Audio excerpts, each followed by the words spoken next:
Have you ever wondered where the word tantalizing comes from? Or perhaps you've seen one of these. My parents actually have one of these. This is called a Tantalus, and it's got, alcoholic spirits or whatever in.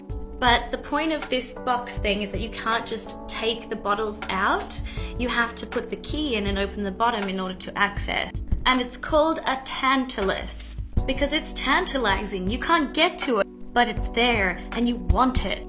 Anyway, this is obviously because of a myth, and the word tantalizing comes from a man called Tantalus. Now, Tantalus was a king in a region in Anatolia, and the gods decided one day to just invite him up to Mount Olympus to, hang out. However, while up there, Tantalus actually steals some ambrosia and nectar, the food of the gods, and takes it down to earth.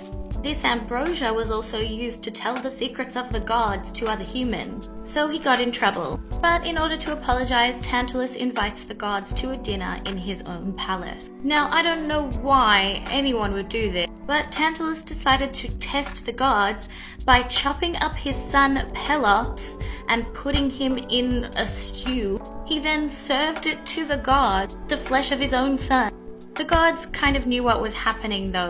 Every god except for Demeter. Unfortunately, she was so distraught about losing Persephone to the underworld that she very absent-mindedly ate part of the shoulder of this little Pelops, the child. Zeus was like, this will not do, and he asked one of the Fates to gather up the pieces of this boy's flesh, put them together and resurrect him. However, the part of the shoulder that Demeter ate, that was replaced by a plate of ivory made by Hephaestus. Anyway, Tantalus was in a lot of trouble for his little stunt. So he was imprisoned in Tartarus, where his ongoing punishment would be that he'd have to stand in a pool of water and try and reach up to get the fruit from a tree that was overhanging. But every time he reached for a fruit, the tree would pull itself back, just out of reach.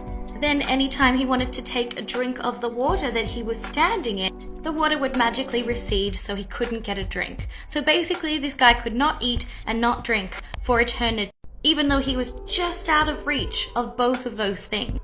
It was tantalizing. And it is from this character from ancient Greek mythology that we get the word tantalise, because the things he wanted were just out of reach.